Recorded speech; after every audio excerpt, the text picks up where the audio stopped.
증상만의 비구니로 잘난 체하는 이들과 아만 높은 우바새들 그리고 신심 없는 우바이들 이와 같은 사부대중이 5,000명이나 되거늘 스스로 제 허물 보지 못하고 계행에도 결함이 있어 그 허물 감추려고 작게 가진 이들 얼른 떠나버리니 대중 가운데 찌꺼기 부처님 위덕으로 물러갔도다. 그들은 복덕이 적어서 감히 이 법을 들을 수 없지만 여기 남은 대중은 장가지나 잎사귀 없이 오직 순수한 열매뿐이로다. 사리부라 잘 들으라. 모든 부처님께서는 증득하신 법을 한량없는 방편력으로 중생들을 위해 연설하시나니 중생들이 마음으로 생각하는 것과 여러 가지로 수행한 도어 또 많은 욕망과 성질들이나 지난 세상에 착하고 나쁜 어변에 대하여 부처님은 이미 다 아시고 여러 가지 인연과 비유와 갖가지 말의 방편력으로서 일체 중생들을 환희케 하시느니라. 그리하여 혹수다라를 말씀하시기도 하고 독립된 개송이나 불제자의 과거사 부처님의 전생담과 일찍이 없던 희유한 일들 또는 인연을 설해 주시기도 하며 비유와 경전 속의 개송과 논의경 등을 말씀하시나니 우둔한 근기는 소승법을 좋아하고 나고 죽는 데만 탐착하여 여러 한량없는 부처님들 배어도 깊고 미묘한 도를 닦지 아니하고 많은 고통에 시달림으로 그들을 위해서 열반을 설하시도다. 나도 이런 방편을 베풀어서 중생들로 하여금 부처님 지혜에 들게는 하였지만 일찍이 너희들에게 감히 미래의 성불하리라고 말하지는 않았도다. 이제까지 말하지 않았던 까닭은 아직 때가 이르지 않았기 때문이니 그러나 지금 바로 때가 되었기에 결정코 대승을 설하리라. 내가 9가지 법을 설한 것은 중생들 근기에 따라 설한 것으로 대승에 들어감을 근본으로 삼아 구부경을 설하였도다. 그러나 어떤 불자 마음이 깨끗하고 부드럽고 지혜로우며 한량없이 많은 부처님들 처소에서 깊고 미묘한 도를 잘 닦았다면 이런 불자들을 위해 이 법화경 같은 대승경전 설해주며 내 그런 사람들에게 다음 세상 성불하리라 수기를 주나니 마음속 깊이 염불하며 계행을 청정히 잘 닦았기 때문에 그들이 성불한다는 말을 듣게 되면 온몸이 큰 기쁨으로 충만하리라. 부처님은 그들의 마음가짐을 알고 일부러 그들 위해서 대승을 설하시지만 성문이나 보살들도 내가 설하는 법을 듣되 한 개송만 받아 지니더라도 의심할 것 없이 모두 성불하거니 시방의 모든 불국토에는 오직 일승법만 있도다. 이승도 없고 삼승도 없으나 부처님의 방편 설법만은 예외이니 임시 가명으로서 중생을 인도하기 위한 것이로다. 부처님의 지혜를 가르치기 위하여 모든 부처님께서 세상에 출현하시거늘 오직 일승만이 진실이요 나머지 이승과 삼승은 진실이 아니로다.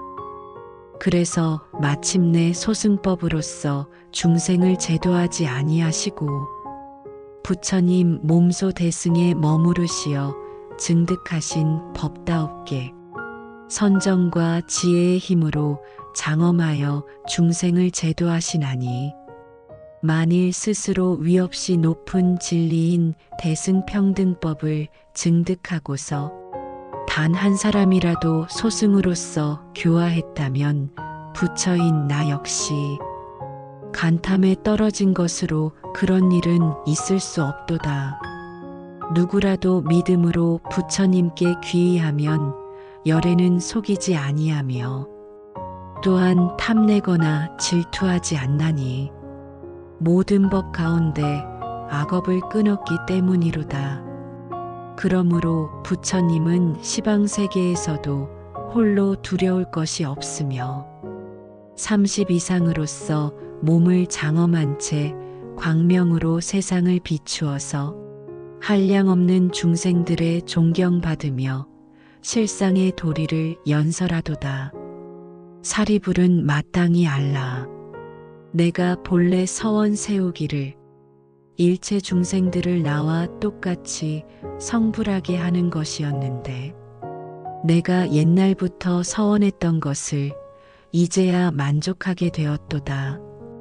일체 중생들을 교화하여 모두 불도에 들게 할 것이나 만일 내가 중생을 만날 때마다 전부 일불승의 불도로만 가르친다면 어리석은 자는 제대로 정신 못 차리고 미혹하여 가르침도 듣지 않으리라.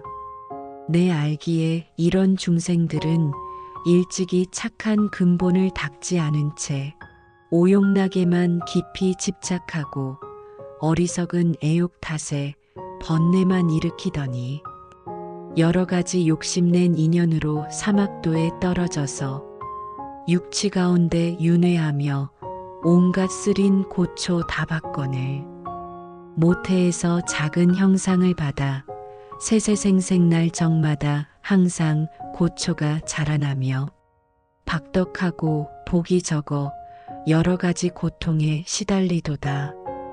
더욱이 삿된 소견의 밀림 속에 빠져 자아가 있다든가 없다든가 하는 여러 그릇된 소견들에 의지하여 62가지 소견을 갖춤해 그런 허망한 법에 깊이 집착하게 되면 굳어져 쉽게 버리지 못할 뿐더러 아만 있어 스스로 높이고 자랑하며 아첨하고 왜곡되어 마음도 진실치 아니하거니 천만억겁 오랜 세월 지나도록 부처님 이름조차 듣지 못하며 또한 정법도 듣지 못하거늘 이와 같은 사람들은 정말 제도하기 어렵도다. 그러므로 사리부라 내가 그들을 위해 방편을 베풀어서 모든 고통 없애는 길을 설하여 열반으로서 가르쳐 보여주었나니 내가 비록 열반을 설하기는 했으나 이는 참된 대승의 열반이 아니로다. 모든 법은 본래부터 항상 고요한 열반의 모습 그대로이므로 불자가 이 도리를 닦게 된다면 다음 세상에 반드시 부처님이 되리라. 나에게 방편력이 있어 삼승법을 열어 보였을 뿐 일체 세종께서는 모두 일승도를 설하시느니라. 이제 여러 대중들은 전부 의심을 없앨지니 모든 부처님 말씀은 틀리지 않아서 오직 일승뿐이요 이승은 없도다. 과거 무수한 겁 오랜 세월 전에 열반하셨던 한량없는 부처님들 그 수요 백천만억으로 헤아릴 수 없거늘 그와 같은 모든 세종께서 여러 가지 인연과 비유와 무수한 방편의 힘으로 제법의 모양을 연설하셨지만 그 모든 과거의 세종께서도 모두 일승법을 설하시어 한량없는 중생들을 교화해서 중생들로 하여금 불도에 들게 하셨도다. 또 대성주이신 모든 부처님들 일체 세상의 하늘천신과 사람 및 여러 중생들 마음속에 깊은 욕망을 다 아시고 다시 여러 방편으로서 실상의 진리를 밝히도록 도우시나니 만일 어떤 중생들 과거의 모든 부처님 만나서 법을 듣고 보시하거나 계행 지니고 인욕하거나 정진과 선정과 지혜를 닦는 등 여러 가지로 복덕과 지혜를 닦았다면 이 같은 모든 사람들은 벌써 이미 불도를 성취하였으며 모든 부처님 열반하신 뒤에라도 마음 착하고 부드러운 사람이라면 이와 같은 모든 중생들도 전부 이미 불도를 성취한 것이 되고 모든 부처님들께서 열반하신 뒤 사리에 공양하는 자들 만억 가지 종류의 탑을 세우되 금과 은, 파려, 자거와 만호, 매개, 유리 그리고 진주 등으로 널리 깨끗하게 장식하여 모든 탑들 장엄하게 꾸미되 어떤 이는 돌로 탑묘를 세우거나 전단향목과 침수향목으로 세우며 목밀향목과 그 밖에 다른 목재로 짓거나 벽돌과 기와 진흙 등으로 짓기도 하고 혹은 넓은 들판 가운데에 흙을 쌓아 부처님의 탑묘를 만들며 아이들이 장난으로라도 모래 쌓아서 부처님의 탑을 만든다면 이와 같은 여러 사람들도 전부 이미 불도를 성취한 셈이 되느니라. 만일 어떤 사람이 부처님을 위함으로 여러 형상 건립하되 불상을 조각하여 만든다면 이런 사람들도 이미 불도를 성취한 것이니 혹 칠보로서 불상을 조성하거나 노쇠와 붉은 구리와 흰 구리로 조성하고 백납과 아연과 주석으로 만들거나 무쇠와 나무 그리고 찰흙 등으로 만들며 혹은 악교로 우칠한 천에다 단정하게 부처님 탱화를 장식하여 그린다면 이와 같은 모든 사람들도 전부 이미 불도를 성취한 것일 뿐더러 물감으로 부처님 탱화를 그리되 백복으로 장엄한 모습을 직접 그리거나 남을 시켜 그리게 하더라도 전부 이미 불도를 성취한 것과 마찬가지니라. 그리하여 아이들이 장난으로 풀잎이나 나뭇가지 또는 붓이나 손가락 혹은 손톱을 사용하여 불상을 그리게 되면 이와 같은 모든 사람들도 점점 공덕을 쌓아서 대비심을 구족히 갖추어 이미 불도를 성취한 것이나 다름없느니라.